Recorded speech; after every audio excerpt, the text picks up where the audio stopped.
할렐루야. 2022년 4월 25일 월요일 아침 기도회를 시작하겠습니다. 오늘도 주님의 귀한 말씀으로 하루를 복되게 살아가는 우리 성도님들 되시기 바랍니다. 오늘 하나님의 말씀은 구약성경 나훔서 1장 1절부터 15절까지의 말씀입니다. 니느웨에 대한 경고 곧 엘고스 사람 나훔의 묵시의 글이라. 여호와는 질투하시며 보복하시는 하나님이시니라. 여호와는 보복하시며 진노하시되 자기를 거스르는 자에게 여호와는 보복하시며 자기를 대적하는 자에게 진노를 품으시며 여호와는 노하기를 더디하시며 권능이 크시며 벌받을 자를 결코 내버려 두지 아니하시느니라. 여호와의 길은 회오리 바람과 광풍에 있고 구름은 그의 발에 티끌이로다. 그는 바다를 꾸짖어 그것을 말리시며 모든 강을 말리시나니 바산과 갈멜이 쇠하며 레바논의 꽃이 시드는도다. 그로 말미암아 산들이 진동하며 작은 산들이 녹고 그 앞에서는 땅 곧 세계와 그 가운데에 있는 모든 것들이 솟아오르는도다. 누가 능히 그의 분노 앞에 서며 누가 능히 그의 진노를 감당하랴. 그의 진노가 불처럼 쏟아지니 그로 말미암아 바위들이 깨지는도다. 여호와는 선하시며 환난 날의 산성이시라. 그는 자기에게 피하는 자들을 아시느니라. 그가 범람하는 물로 그곳을 진멸하시고 자기 대적들을 흑암으로 쫓아내시리라. 너희는 여호와께 대하여 무엇을 꾀하느냐? 그가 온전히 멸하시리니 재난이 다시 일어나지 아니하리라. 가시덤불같이 엉클어졌고 술을 마신 것 같이 취한 그들은 마른 지푸라기같이 모두 탈 것이거늘 여호와께 악을 꾀하는 한 사람이 너희 중에서 나와서 사악한 것을 권하는도다. 여호와께서 이같이 말씀하시기를 그들이 비록 강하고 많을지라도 반드시 멸절을 당하리니 그가 없어지리라. 내가 전에는 너를 괴롭혔으나 다시는 너를 괴롭히지 아니할 것이라. 이제 네게 지운 그의 멍에를 내가 깨뜨리고 네의 결박을 끊으리라. 나 여호와가 네게 대하여 명령하였나니 네 이름이 다시는 전파되지 않을 것이라. 내가 네 신들의 집에서 새긴 우상과 부은 우상을 멸절하며 네 무덤을 준비하리니 이는 네가 쓸모없게 되었음이라. 볼지어다 아름다운 소식을 알리고 화평을 전하는 자의 발이 산 위에 있도다. 유다야 네 절기를 지키고 네 서원을 갚을지어다. 악인이 진멸되었으니 그가 다시는 네 가운데로 통행하지 아니하리로다 하시니라. 아멘. 매일 성경을 따라서 말씀이 계속 이어지고 있습니다. 어제 주일 말씀까지가 요나서의 말씀이었죠. 오늘 본문으로 이어지는 나훔서는 요나서의 사건이 있은 지 100여 년 정도가 지난 후의 상황입니다. 이 나훔서는 요나서하고 자주 비교되는 말씀인데요. 왜냐하면 주변 나라들을 잔인하게 괴롭히는 아수르에 대해서 그 중심이 되는 도시 니느웨에 대해서 요나서에서는 하나님께서 그런 사람들일지라도 회개할 때에 인애와 자비로 용서하는 모습을 보여주셨지만 그 후 시간이 흐른 뒤에 오늘 이 나훔서에서는 그 니느웨 사람들을 철저히 심판하시겠다는 반대의 모습을 보여주시기 때문입니다. 그런 점에서 같은 니느웨 백성에 대한 하나님의 태도와 성품이 요나서에서는 자비와 사랑으로 그리고 나훔서에서는 공의와 심판으로 드러나고 있는 것이죠. 특별히 어제 요나서 4장에서 마지막 장면이 어땠습니까?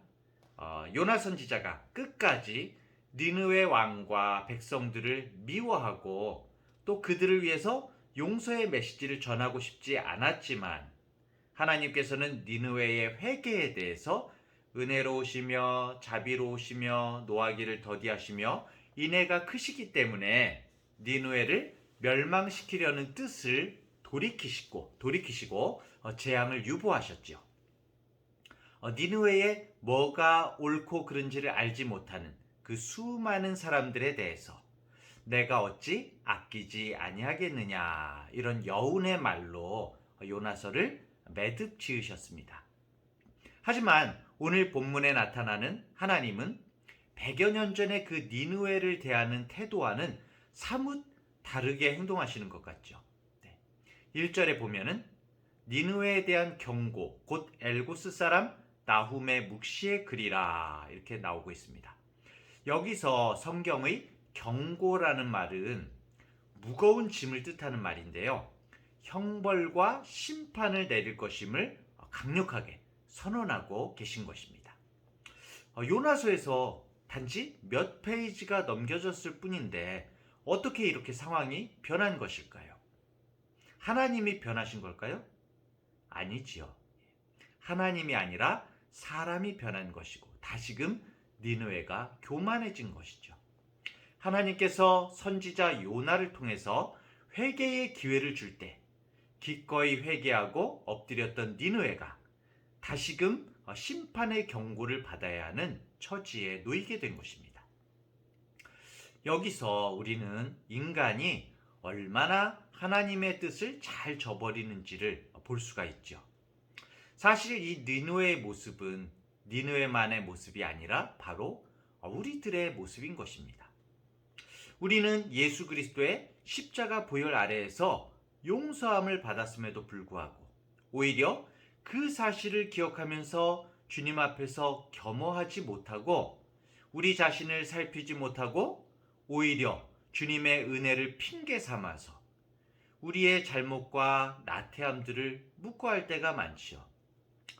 우리의 연약함을 합리화하고 또 한 번 정하신 구원의 변치 않으심을 강조할 때가 얼마나 많습니까?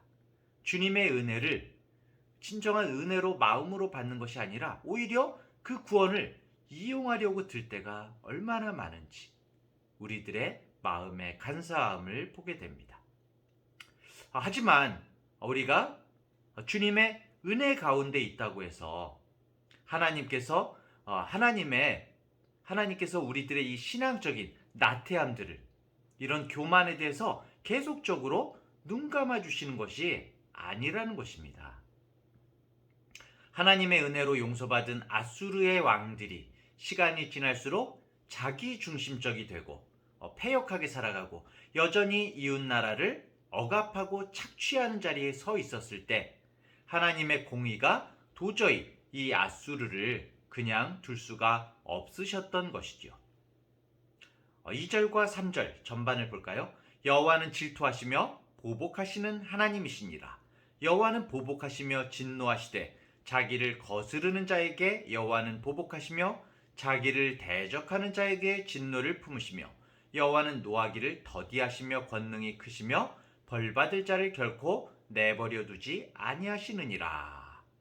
본문은 하나님의 성품을 강조하고 있는데 특히 하나님께서 노하기를 더디하시지만 분명히 자비가 많으시지만 모든 죄의 결과들에 대해서 그냥 넘어가시는 분이 아니라는 것을 강조하고 있습니다.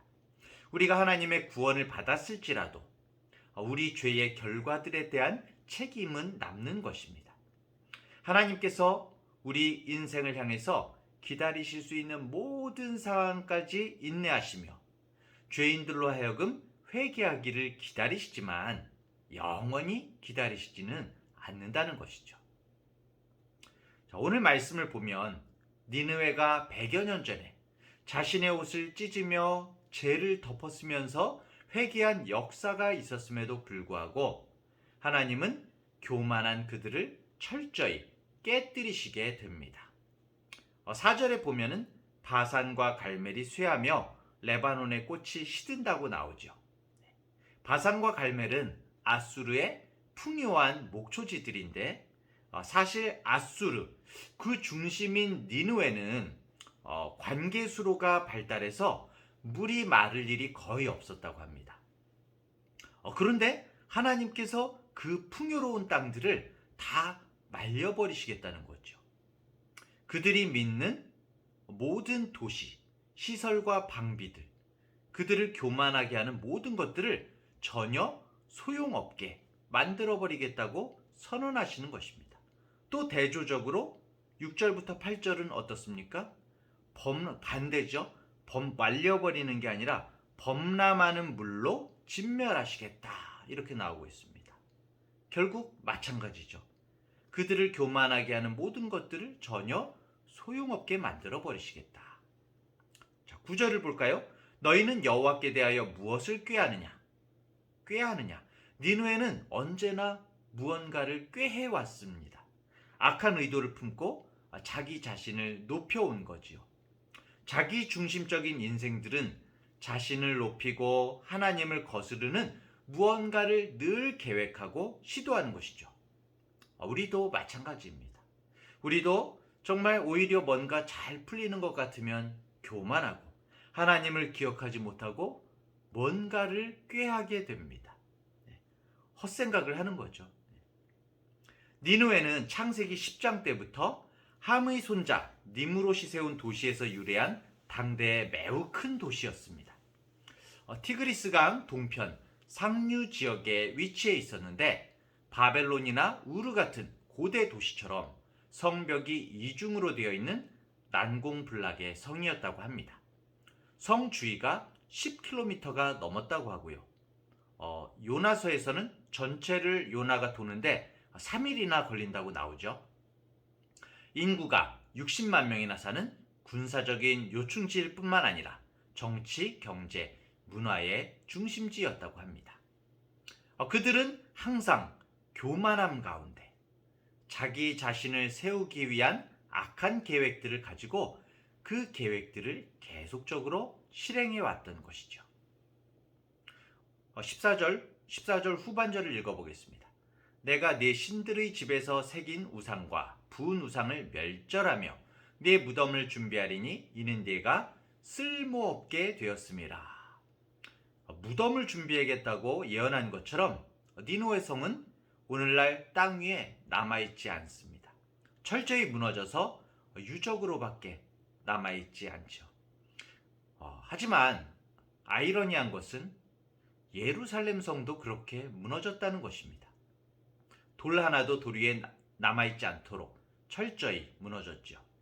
결국 니느웨였기 때문에 무너진 것이 아니라 하나님의 공의에 어긋나고 회개치 않을 때 어떤 누구에게라도 하나님의 심판이 있을 수 있다는 것입니다. 우리에게도 마찬가지인 것이죠. 오늘 이 말씀은 니느웨의 그 어떤 역사적인 사실만을 말씀하시는 것이 아니라 우리에게 말씀하시는 경고인 것입니다. 하나님께서는 하나님의 백성들을 징벌하는 도구로 아수르를 들어서 쓰신 적도 있습니다. 또한 요나서에서는 니느웨 성 전체가 회개하는 놀라운 역사도 있었습니다. 그러나 그들은 점점 교만해져서 자신들이 모든 역사와 운명의 주관자인 것처럼 도모하고 세상을 통치하고자 했습니다. 또한 하나님의 선민이라고 자랑했던 북이스라엘과 남유다 또한 니느웨를 그대로 닮아가지고 스스로의 교만과 우상숭배로 무너질 수밖에 없었던 것이죠. 하지만 그럼에도 불구하고 언제나 하나님께서는 약속을 기억하시고 회복시키시는 하나님이십니다. 15절에 보면 볼지어다 아름다운 소식을 알리고 화평을 전하는 자의 발이 산 위에 있도다. 유다야 네 절기를 지키고 네 서원을 갚을지어다. 악인이 진멸되었으니 그가 다시는 네 가운데로 통행하지 아니하리로다 하시니라. 이렇게 말씀하고 있습니다. 니느웨가 무너짐과 동시에 또 회개하는 이스라엘을 향하여서 다시금 기회를 주시는 하나님의 구원의 은혜가 있는 것입니다. 사랑하는 대학교의 성도 여러분, 결국 오늘 말씀을 통해서 우리가 무엇을 기억해야 하겠습니까? 좀 변하지 말아야 될 것 같습니다. 금방 우리에게 아무 일도 없다고 내 삶이 조금 잘 풀린다고 해서 기고만장해서 하나님의 뜻과 어긋나는 삶을 살아서는 안 되는 것입니다. 항상 하나님의 은혜를 사모하면서 주님 앞에 엎드리는 우리가 되어야 하는 것입니다. 신앙은 한순간 회복된 것으로 맞춰지지 않고 회복된 것이 계속 이어지는 것입니다. 즉 신앙은 점이 아니라 선인 것이죠. 신앙의 선을 잘 그려가는 사람, 주님 안에서 성화의 길로 함께 지어져 가는 그러한 삶을 살아야 하는 것입니다. 오늘 하루도 선하시며 환난 날에 산성이 되시는 하나님께 초점을 맞추고 사시는 우리 모든 성도님들 되시기를 축복합니다. 기도하겠습니다. 하나님 아버지, 오늘 말씀을 통해서 요나 선지자가 하나님의 말씀을 전하고 난 뒤 백수십 년이 지난 후에 니느웨의 모습을 보았습니다. 그들의 회개는 한순간의 점으로 끝나고 선이 되지 못함으로 온 나라가 몰락의 길을 갈 수밖에 없었음을 봅니다. 주님, 니느웨 사람들의 이런 모습이 우리에게 타산지석과 반면교사가 되게 하여 주옵소서. 성령 하나님과 함께 동행함으로 우리 신앙의 선을 잘 그려갈 수 있는 우리 성도들이 되게 하여 주옵소서. 언제나 선하시며 환난 날에 산성이 되시는 하나님을 바라보며 세상의 하나님을 거스르는 문화 가운데 묻혀서 살지 않게 하시고 하나님의 진리 가운데 살게 하여 주옵소서. 오늘도 주님 안에서 함께 지어져 가며 하나님과 더욱 친밀하게 사는 한날이 되기를 원합니다. 감사드리며 예수님의 이름으로 기도합니다. 아멘.